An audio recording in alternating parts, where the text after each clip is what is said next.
Hello, welcome to Swigging Steve's. Cheers. Oh, but beers. Cheers and tears. A little mini series I'm doing about Formula One, and this is the 2020 Hungarian Grand Prix. My choice of beer while I'm drinking this, I'm over halfway down it already, is one of these. Morrison's Best Bitter, and just to prove that I am still drinking these, I think they are drinkable. I think they're all right.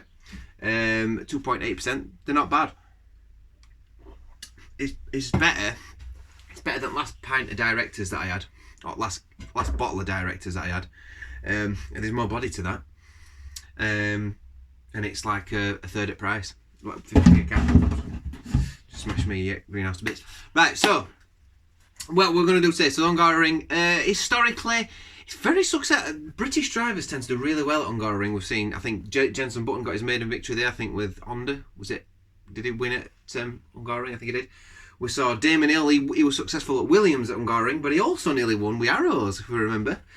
Mansell, I think, had quite a bit of success there, I can't remember. I mean, Hamilton 8 times he's won there now. So yeah, I think it's very good for British drivers. I think Lando Norris last year did pretty well, if I'm not mistaken. Not so well this week, though.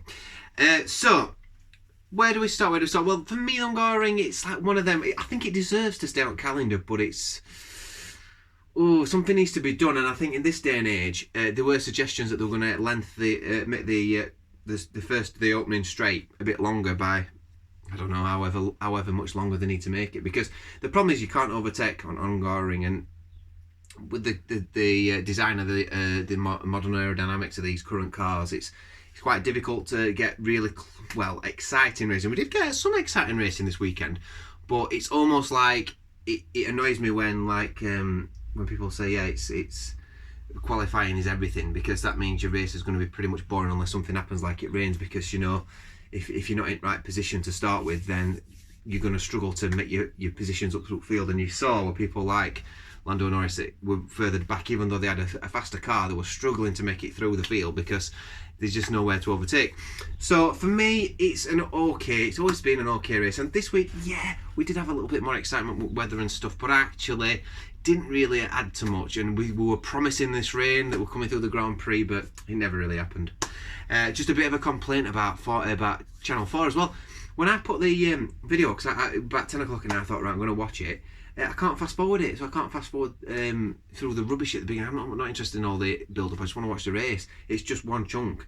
And if you accidentally come out of it, you've got to watch it right from the beginning again. So you need to sort that out, E4 or Channel 4, whatever it is. Anyway, let's move on to the race, shall we? So this week, who shall I start with? We'll start with the cheers again. So cheers.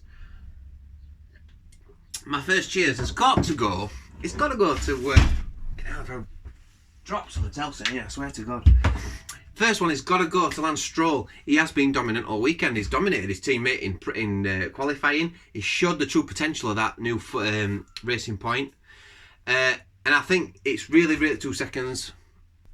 Sorry about that. Yeah, where we're at. So Lance Stroll, yeah, I think he did really well this weekend. He was good. Held his ground. He finished 4th in the end, didn't he? So just off the podium. So, yeah, interesting. So, cheers definitely goes to them. Sergio Perez didn't have a very good weekend this weekend. Maybe because all this talk that Vettel might be moving into this position now and pushing Perez out, which is a bit harsh on Perez. That being said, he is a paid driver anyway. So, you could argue that he's got his position in Formula One through the merit that he's got financial backing. However, he has proved himself to be a really good and a really strong midfield driver. And actually, I agree what some other critics have said about Perez maybe getting the opportunity at a big team. Maybe. I mean, I don't know what Red Bull's plans are, but it don't like he's struggling, isn't he? Again, whether they'll keep Albon and think, look, we've got to stick with a driver here, or whether they'll think, oh, Perez is on market now, or even Vettel could be an option for him still. I don't know. It's not going to be Alonso, is it? Now he's going to Renault. So yeah, what do I think? Yeah, so Lance Stroll definitely gets cheers for me. I think he's had a really strong weekend. I think he's been good. So the next cheers for me goes to, and this is a controversial one because a lot of people are going to think, but actually Williams, the team Williams, because you look at their qualifying pace, they have made massive improvements. In fact, both Latifi and Russell he looked like he might have made it into third round of qualifying this week. So yeah, really good, massive improvement on their pace. Now they didn't have much luck in race. Russell, I can't remember what happened at the beginning, but he ended up dropping right back. Now Latifi, he went right up. I'm going to talk about Latifi in a minute. He ended up doing all right. He ended up he was trundling around in 6th or 7th, I think, at one bit. So yeah, Williams team definitely made leaps and bounds. I'm excited. I think they might be getting some points pretty soon. I hope so. Fingers crossed. Fingers crossed for Williams. And I hope someone buys them out pretty soon.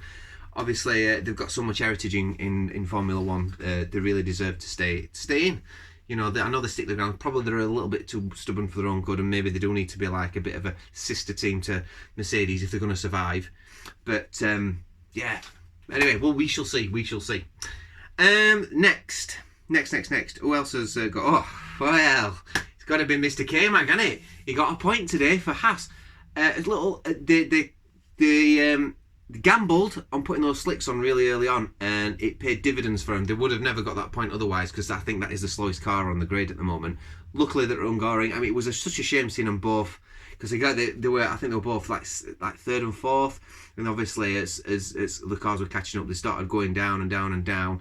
And it looked like they both might lose out on points, but Magnussen just managed to hold on to that point. So well done, Magnussen. Yeah, definitely gets a cheers from me this weekend on that one. I'm sure if you got comments on this, I'm sure people will like to disagree with some of these things I'm saying, but I think he deserves it this week. And I think the strategy was on it in that regard. They did as much as they could with the car they've got, and they managed to get that golden point, shall we say. So yeah, another cheers there for K-Mag. Right, now it gets a bit more difficult on the tiers side. I can't remember what I said I was going to give tiers to now. First of all, McLaren have lost out this. I mean, they both had decent enough qualifying positions, but I missed some of the beginning of it because something was going off, so I was like a little bit in and out. They just when it came on to pits, they seemed to lose out massively.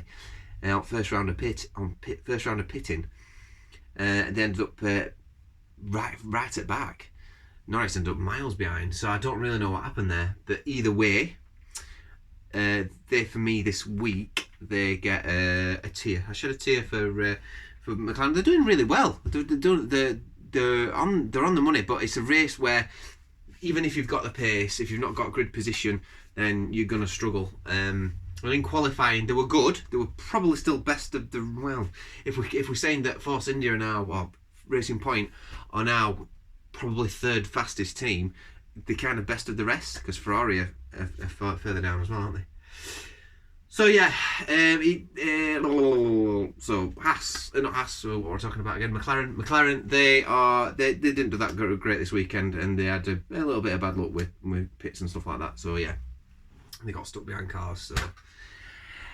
Next one for me. So I'm going to shed a tear for Latifi. Because, he made a bit of a mess up of it. He sort of went from bad to... He started really well, the race, and I don't know what happened to Russell. He came back, and then Latifi were like 6th or something for a bit, and then he spun a couple of times. Because I think that Williams could have held a point today. I think one of those two could have got a point today, because he's faster than Haas, and Haas got a point. So... yeah, I think they could have... I know the race pace isn't great on the Williams, but I think they would have managed to just hold on to a point today. But no. Unfortunately not. And Latifi, he started well, and I thought, oh God, he might get some points. He might do really well. And he had a spin, and he came off of the track, and I think he had a couple of spins, didn't he? And he ended up right at the back at the end, I think. So...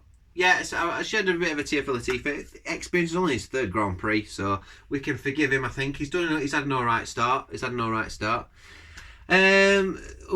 else have we got? So we've got one more tear to shed. And that is for Giovinazzi.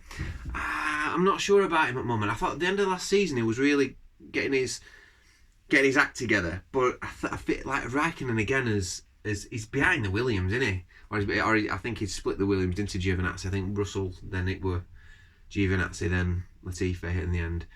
But I just think Giovinazzi needs to... there's a lot of people in limelight waiting. I think Mick Schumacher might be coming in there, and There's a couple of other drivers, I can't remember the names now. But yeah, I think Giovinazzi's a bit like, ooh, because I thought I was getting my hopes. I thought it were going to be a decent midfield driver, a little bit like Marcus Ericsson, how he finished in the end. He did all right, didn't he? In the same car, he managed to get the odd point here, odd point there, but yeah, I don't think he's consistent enough. And Raikkonen's still outpacing him, and especially at race pace. Maybe not in qualifying all the time, but definitely in the race, seems to get the better. Which obviously comes with experience, of course, but Raikkonen, yeah, he's just there to make up numbers a bit, really, I think. I love Raikkonen, he's a great character, but I do feel like we need to get rid of some of these drivers now. Get rid of Raikkonen. I'd like to see Vettel in another car first, before we shed him. And even Alonso, Alonso's coming back in here, but I'm not bothered. Not that bothered, really. I'd rather have some young blood, because these young drivers are wanting it. They want these. I mean, you saw where Norris fighting for positions really far back. There was some good fisticuffs going on with him and Leclerc, both fighting for position, and there was some really good tusslings, some notable tusslings going on between those two. So yeah, that leaves me with the last thing. What am I going to rate this race out of 10? 6. It's a 6 out of 10. I don't think it's any worse than last week. I don't think it's any better than last week either. Yeah, you could argue that the weather had a bit of a role to play for me. I was watching, bearing in mind I'm watching the highlights, and there were times in race where I was still getting a little bit bored, or like, is anything really going to happen here? I don't think it helps that Mercedes are so dominant at the moment. That's obviously at the front of the grid. However, I am interested in this midfield, because everybody almost is. It's like, for me, it's like McLaren, and then not McLaren, Mercedes, and then the midfield, because Red Bull are a little bit hit and miss as well. So yeah, it's really interesting, really interesting. I do think McLaren have been fortunate to get the amount of points there, because I do think that Racing Point's faster and similar pace to the Red Bull at the moment. So we shall see. Red Bull is still up there, still the second best car, and then Ferrari, well, we don't know what's going to happen with them this season. So it's quite exciting. So in the mid, yeah, it is very close. It's just that Mercedes are taking off, which is a bit of a shame. And I hope it don't look great for next season, does it? Because we're probably going to get a similar picture, because Ferrari have already made their minds up, haven't they? That they're looking forward to the next regulations. So I don't know. We shall see. But thanks for watching.